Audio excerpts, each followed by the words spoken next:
This your boy Chris Cash, aka I'm Elgin, aka Man of Many Talents, aka Last of Adanya Bree, aka Cash Adonis, and you listen to the world's most exciting informational podcast on the planet. Yes, Cam.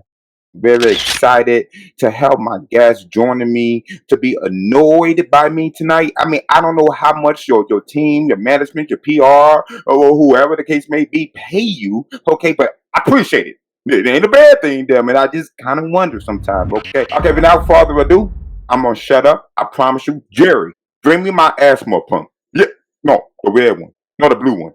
Sorry about that. Can you tell everybody that's listening in? Because nobody listening to me, my brother. No one. Who you be? Hey, this is Gio Michael. Great to have you. Great to be here with you. Well, I'm glad to have you on. Like I said, I thank you for being annoyed, and I'm sorry for being late, man. I hate to say this, and I know a lot of black people gonna get mad at me, but black people never on time. Yeah, I know you probably like, do I laugh at that, man? But listen, let's get on. Listen, man, I want to pick your brain tonight because, man, you are author of like, is it 15 or 16 books? Yes. Well, they're also translated in other languages, but yeah, I have done a lot of cookbooks. But this is the first time I did a book about a star. Okay, hold up. That's not. Come on, don't give them the dessert right now, damn it. Okay. Let's just get a little rundown for the people who never heard of you or don't even know. You know what I'm saying? They're like, hey, I never heard of this dude. Where are you from? Tell us a little bit about your background. How did you have the interest to become an author? Well, it all started out when I went to cooking school, and I had an opportunity to do some cookbooks through the college that I worked for. So I started there. You know, I did a couple of cookbooks about nutrition, and I did a book on chocolate.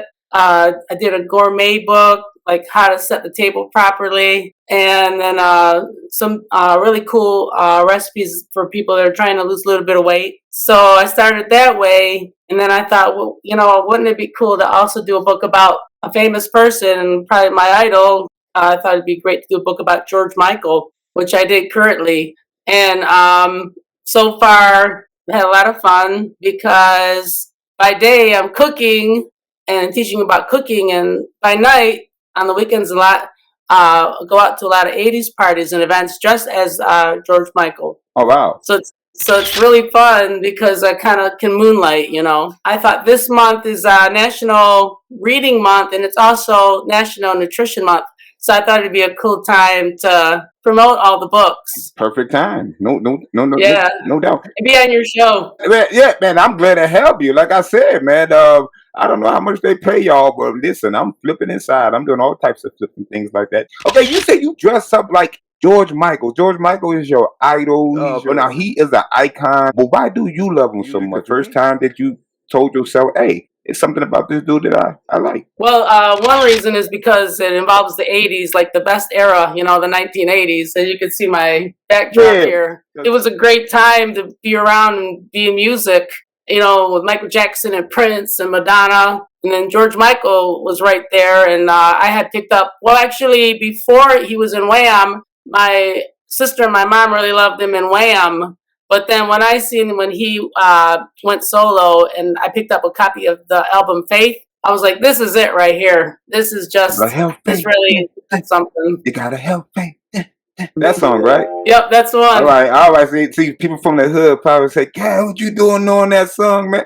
Hey, shut up, man. That was the song right there, man. That was also inspiration, a very inspirational song. Back when I heard and I was younger. I like to say I'm young, and I'm gonna always say that, and I'm never gonna change. Okay? Now, you know, people might that know of you and follow you, your magnificent career. This George Michael tribute book that you got out on Amazon right now, people can go get on Kindle, paperback, and all that good stuff right now, damn it, okay? Now, listen to us right now, then you go. Why you decided to write about George Michael? All your other books being more like food related, you know, nutrition related. This is the first one when you stepped out and say, sit down, Michael Jackson. I'm going to show you how to dance. Well, the thing is that a lot of people don't quite know that George Michael actually worked in a restaurant. So before he became a star, when he was just a kid, he worked in his dad's restaurant. He was a dishwasher. That was his first job. Wow, didn't know that. Wow. Yeah, his family had a restaurant. So I mean, I thought, you know, it kind of like combined my love for George Michael with food. So I thought it'd be a good combination. And let me ask you this, buddy: is any dishes that you make influenced from some of the like favorite dishes of George Michael, or some of the like dishes that you found out that he liked it? Because the other thing is that his family was Greek. They're from Cyprus, and I'm also Greek. So we both have the same nationality. So a lot of the foods that I'm creating probably were served like in his dad's restaurant. I do like a spinach pie, and I make these Greek butter cookies that are twists. I always try to serve nice dishes with red wine. I know that he loved red wine. You always see pictures of him with a glass of vino. So I kind of like am sort of influenced also by some of the foods that might have been served in his restaurant, his dad's restaurant. I like to serve them up, you know, with a little faith. Yeah, then I gotta help him. Ash Cam. Well, let's put George Michael to the side and for just a quick second. Let's go back to the butter cookies, man. I'm a fan of butter cookies, man. What type of butter cookies you say you make? Well, I make these really delicious butter cookies. I actually taught a class I also teach here at the college, Wow. at Schoolcraft College, and I made these butter cookies that had the zest of orange and the zest of lemon in it, and sugar, vanilla. You put a little bit of ouzo in there, the Greek liquor called ouzo, and you make them into a nice dough and finish them off by twisting them and brushing some egg wash, vanilla, and sesame seeds on top, and bake them at 350. Oh my goodness! Don't you do that? Yes. Listen to me, man. Like I'm hungry already. People don't know this about this job, man. Like you guys are the hard. You are the hardest type of person to interview. You people that know how to cook. Okay. All right, let's focus, Cash. Focus. All right, man. Listen, man, my man. Your name is George. His name is George. Y'all ain't no relations. No, we don't have any relation, but there are some similarities. Some things that are kind of similar. Tell me something. Like he's from Cyprus, and I'm from an island called Chios. And then his parents were in the restaurant business, and then my parents were in the catering business. We're both Greek. He's Greek British, but I'm Greek American. He was born in Cyprus in Greece, but his dad is a Greek Cypriot, but his mom was British. But the only difference, my parents were both Greek. And you got this book out right now, a tribute to George Michael. George Michael come with a lot of controversy. Did you, when you was writing this book or things like that, did you ever take that into consideration? Maybe the backlash to some people who didn't like let's just say some of his antics in the bathroom. Yeah, I did think about. Yeah, you're right. That's a good point you bring up. Yeah, I did think about that. And I mean, with every artist, there were some controversies. So I mean, I guess it kind of makes the book a little bit more interesting. But I don't focus on that too much. I'm more focused like on the more positive things, like the music and the concerts and all the fun times being in the 1980s and the style. So I didn't try to focus too much about what happened in LA. It's some people that it was listening in, the real listening in, and have that on them. But one thing about me, man, I know how to moonwalk frontwards. Michael Jackson didn't know how to do that. What is the title? Because I keep just saying George Michael tribute, but what is the title? And what does this book focus around exactly? Let me shut up. Go ahead. All right. Well, you're gonna love this title. It's called George Michael, the Singing Greek. Dope. And the reason I call it that is that because on Twitter, he was quite active on Twitter. He would always refer to himself as the Singing Greek. He'd always say, "You'll tweet, whatever," and then he'd always sign the Singing Greek. So I thought, this would be a great title for a book. Yeah, right from his mouth, right from his brain. Yeah, exactly. Yeah. Well, why did you take a certain performance? And I want you to elaborate on what performance. The book is about different performances that he did.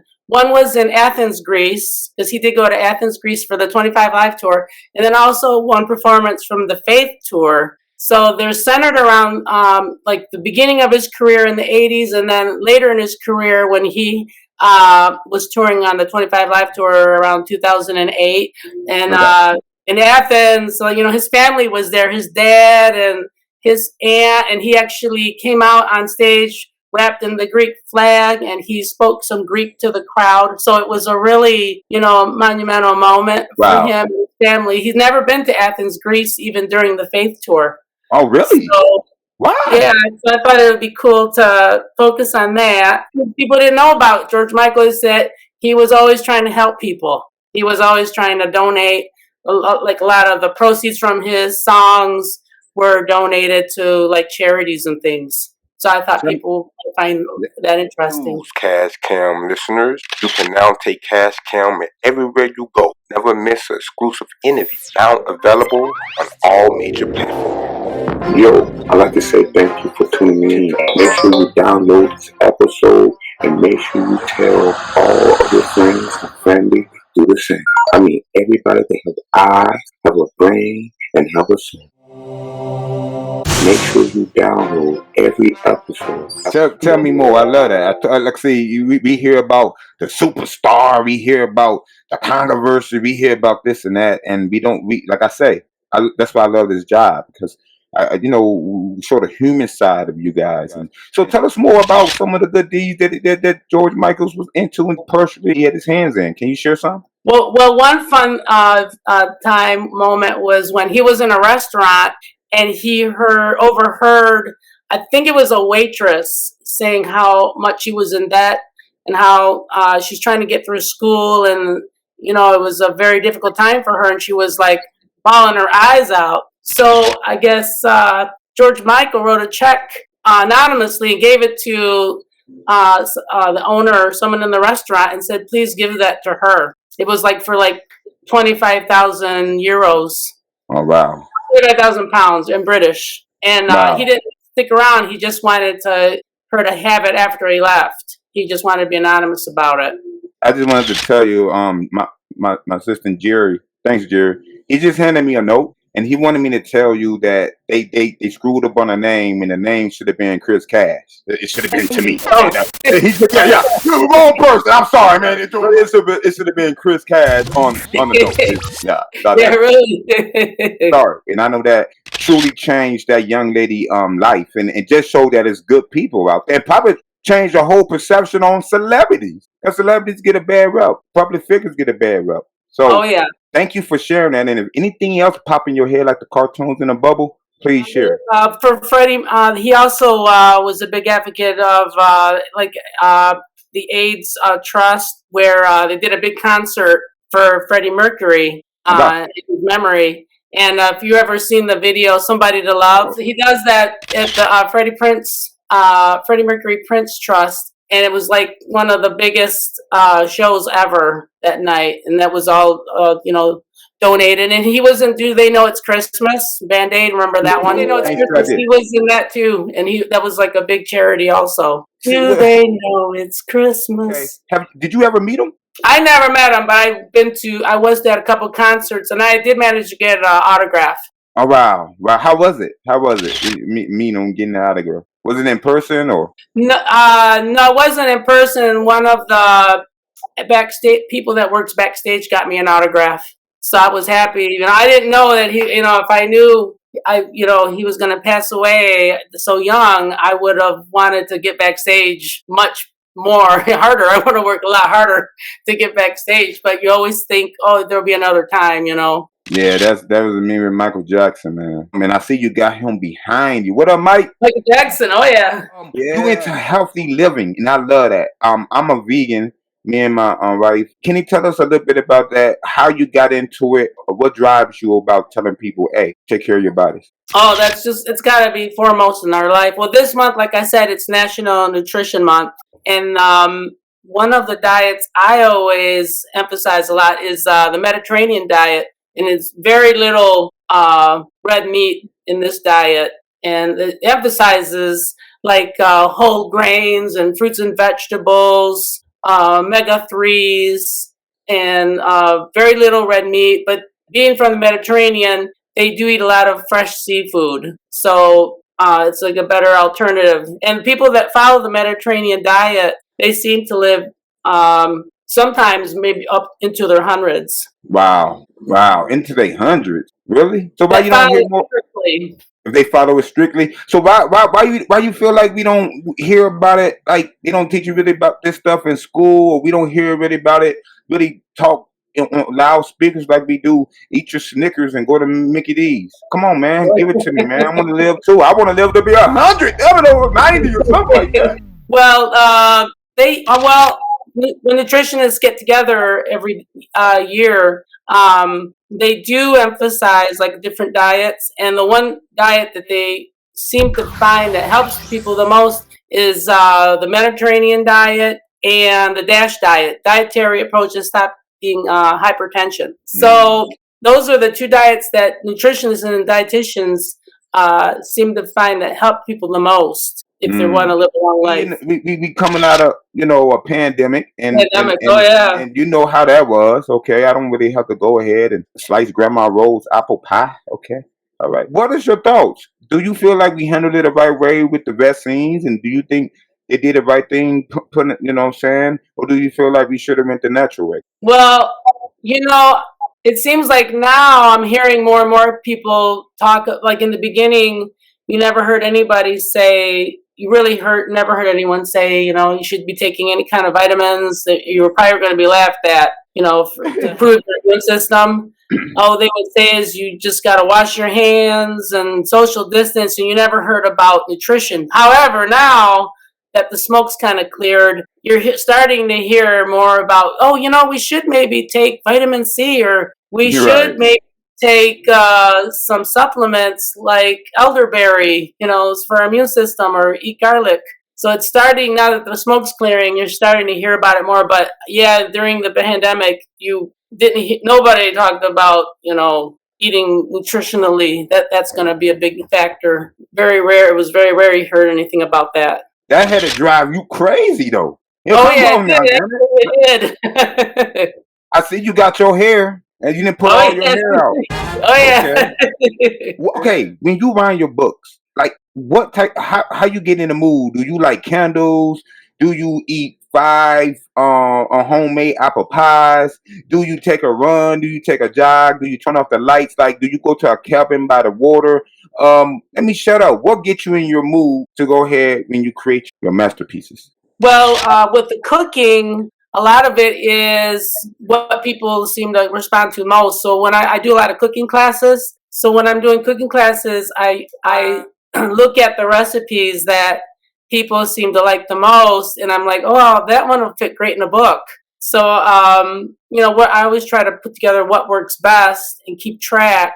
Like people really love the spinach pie. I always get a lot of compliments about the spinach pie. So I included that in one of the books. And people seem to really like a lot of the dips and things. And they seem to like foods that are going to help them, with staying in a healthy lifestyle a lot of times without putting on any pounds. So I kind of like I've tried to like just keep track of what's going on, being very attentive. And then I always, if I'm going to put books together and things, I have to be really focused. So I always try to be in like my workroom, or when I did the George Michael book, of course, I was always going through all the other books that I read about him and worked out of my man cave a lot. And then you get in your zone and you're ready to go. Which is your favorite book? Now, you not wrote a lot of books, okay? A lot of books. You're making a lot of people jealous, okay? But it's a lot of people that is not jealous. Can you believe it? In this world, they just really want to know, and they listen to every word that you are saying, man. Like, what can you tell someone out there that don't have maybe the money or don't have the platform right now, but they got everything else it takes? And what kind of advice can you give them? Give them faith. Gotta have faith. Oh, faith. That's right. Yeah, it's exactly right. Yeah. If you put your mind to something and you really want to accomplish it, I think that you can do anything you put your mind to. So if someone really wants to write a book, They just have to believe in themselves and be creative. Try to find some creative ways to get started. Try to think outside of the box, and it's not. It's within your reach. If you really believe in yourself and you really want to do something, it can be accomplished. There's nothing you can't do if you put your mind to it. Nothing you can do if you put your mind to it. I totally agree, my man. Listen, okay, when you put your books out, and then when you first started into now, you had any publishing companies, or was it independent? Let me know. Oh, actually, my first book, I was actually asked to write the book. It was an actual publisher, All right. Wiley and Sons. And then after that, I like to do more independent. So I went independent, the other ones, but they're all completely returnable. So, everything is legit and everything. No doubt. And if somebody listening in right now, okay, me. Okay, me. I ain't gonna say everybody listening, and me, okay, damn it. All right, what do you mean returnable? Well, yeah, they're all like let's say I did like a book signing or something at Barnes and Noble. They can actually they can order a whole bunch of books and have them out there, and if in case they don't sell, they can send them back to the publisher. So everything is like it's through a real publisher and pretty much. No doubt. What was the hardest challenge writing this type of book, a tribute to George Michael? Because that's sort of different than writing about eat your vegetables like in Hulk Hogan. Well, the biggest challenge was I wanted to actually have, if you look at the book, I have so many pictures of me as George Michael or with my memorabilia. It was just hard to decide what pictures to include in the book. So there are some really good pictures. There's some that have me at this place called Slice of the 80s Pizza, posing over there. And then there's some I actually took in Chicago and went out of town and did a little photo shoot. So the biggest challenge was deciding which pictures to keep in the book and not to make the book pages. How many pages? What'd you say? Make the book what? No, I'm not, so that it's not also too many pages. I always say this. I know this off the topic a little bit, but it's still on topic. I like to think. Twitter, when Twitter came out and they had where you only had to write like 100 words or 200 words. A lot of people didn't like that at first. I did, but then I liked it because it made you, put your thoughts, and not use so many words. So you had to be creative without just being over expressive. Do you share the same sentiment when it comes to Twitter and their platform and Yeah, you want to express everything. You want to tell everybody everything you feel, but then with Twitter, you've got to cut it all down. But that's what you basically wanted to do with this book, right? Yeah, well, I would have loved to have it longer, but then if I had more pages, it's going to cost more too. Oh, want okay. to make it affordable. What do you mean it costs? Cost of the book, like right now, it's like $20. If I put even more pages in there and more things, it could be. Then it's going to be hard. They won't be like the average person might not be able to afford it. So I was trying to make it more affordable for everybody. Oh, I got you. Yeah. Okay. And I got you earlier. You said that you teach classes at a college. Tell us more about that, man. Yeah, I teach at Schoolcraft College. I just did a Greek cooking class the other day, and I do periodically. The next one's going to be a cooking light class, and we'll be doing some vegan recipes in there, like zucchini. I love zucchini. Listen, man. Listen. You just can't come on Cash Count Podcast and mention it to me and then just go. So at least if you don't speak to me again, just send somebody to send that dish to me. Please. Feedback have you got so far from your book? You go on the Amazon page, there's a whole bunch of reviews on it already. 5-star reviews. People are taking the book and then they're taking pictures of some of the pages and they're posting them in the Amazon review page. So that makes me pretty happy. I bet. Come on, man. I bet. Listen, you said you dress up like George Michael. It's in the book. Can you sing like him? Oh yeah, and then I sing like them too. With certain bands, they have me up. They bring me up there. Oh man, you sort of look like him now. Is you in your uniform now, or you just you? This is like kind of part of my uniform. What is the favorite George Michael song of all times in your opinion? You say Cash. Oh, Listen, this is number one in my mind. What is it? well, it's got to be "Careless Whisper." Why? It was his biggest hit. Actually, it was his biggest hit, and then whenever it comes on, you can tell everybody, they just turn it up. What's the biggest thing you think was misunderstood? That his fans or the people that didn't like him or the critics that that maybe the world don't know, or maybe that you just feel. Other ones, give me an exclusive, man. I got 1 billion listeners, man. I need some help. Oh yeah, there was plenty. After the Faith tour, it was huge. He was like on everything. He was so popular and he was huge. Faith tour back in the late '80s. That he wanted on the next album, he didn't want to do like another Faith album. He wanted to do something that he wouldn't be on the cover. Like he for the follow up to Faith, he refused to be on the cover, and then he didn't refuse to be in the videos too. So if you notice in the Freedom 90 video, he's not actually in it. It's all these models he has all these models instead. And then he's got a guy that like hangs upside down and you think, oh, maybe that's George Michael, but no, it's like another model. Wow. He has like people kind of sit in, kind of avoid the fame, but then his managers and the record companies didn't like that. Why do you think they didn't like it? Well, they were like, you gotta be on this cover and you gotta be in these videos, buddy. You already know. You got one more thing you can share with me, man? One more thing? Let's see. Well, he was also in the British Olympics. He got, that's another great thing. He was a performer in the British Olympics. He did Freedom and he did White Light. He almost died. So he did a song called White Light. He almost died of pneumonia. A lot of us didn't know that, and I know his fans did. And he almost died. It was during one of his final tours.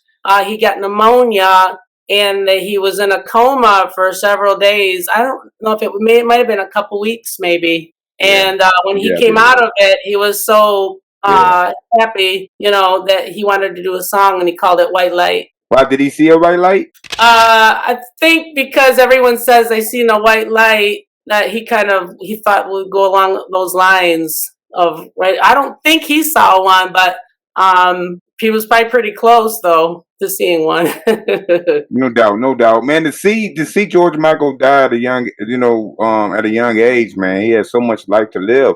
How did that sort of make you look at your, in your immortality and your time here on this earth? I said, I better get busy. Yeah, no doubt. Me too. Follow my dreams. But okay, if somebody want to write a book about you or write a book about me, what some tips can you give them? Do you have to interview them first like this, and then you go back and dissect the interview? How does that process work? That'd be a good start. I would say gather as much information as possible about the person you want to interview, and take a lot of different angles, and just be really organized. But get as much information as possible, and then at the end, when you're editing, you can decide what you want to put in the book, and then also have a good editor that can find spelling mistakes and things. Have an editor for sure. I know I need that. I know I need 5 of them. You make sure you get your stuff together, George, your next one could be about me, Chris Cash, okay, the greatest celebrity interview of all time. But you did George Michael, so man, I'm proud of that. So I'm waiting for mine, okay? But I'm alive. I'm alive though, damn it, okay? All right. That's right. I was like, and what other things you got in the work? Come on, we listen, we tune in. What can people? Well, I'm going to be going in April. I'm going to be at the Bringing Back the '80s Fest in Frankenmuth. I'll be there. Okay. And it's a really fun event. They're going to have some great bands, food. On Saturday, it's like thousands of people show up in their favorite '80s costumes. That's dope. Madonna, Michael Jackson will be there, Prince. That's dope, man. See, I have to get my interview, man. With Michael, I want to say thank you for your time again. Anything that I didn't do or I didn't cover, man, that you want to make sure the people know about. I've been doing this a long time, but it seemed like I just started 2 hours ago. But please don't embarrass me. Everybody listen. My mama listen. Everybody. So I think that's all. I want to thank you. You've been a great host. And people can get the book on Amazon.com. Make sure to write a review after you get the book. Make sure to please write a review. We'd love to hear from your thoughts. Cam. Cash Cam listeners, you can now take Cash Cam everywhere you go. Never miss an exclusive interview. Now available on all major platforms. Yo, I'd like to say thank you for tuning in to episode 19. Make sure you download this episode and make sure you tell all of your friends and family do the same. I mean, everybody that have eyes, have a brain, and have a soul. Make sure you download every episode. Episode 20 coming your way.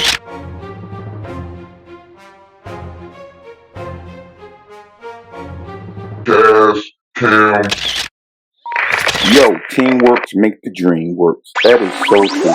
We learned that firsthand building this podcast. Just want to salute each and every one of you that have donated to this podcast. Salute each and every one of you that have had the heart to donate. We just want to say thank you to you as well. You guys have been a blessing to us. So now we want to be a blessing to you. Be a blessing, receive a blessing. Now when you donate to us, you receive a blessing from us. First option.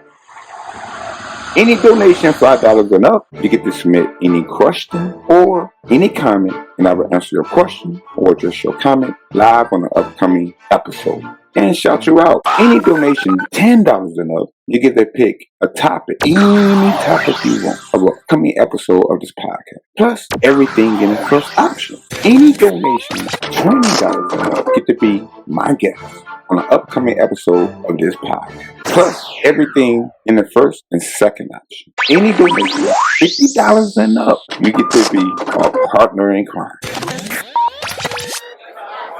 Yeah, you heard me. Partner in crime. You get the co-host an upcoming episode of this podcast. You get to see my notes, her notes, his notes, behind the scenes. You get the co-host an upcoming episode of this podcast with us. Plus, you get everything in the first option, second option, and third option. Can't beat that. And any donation over $100,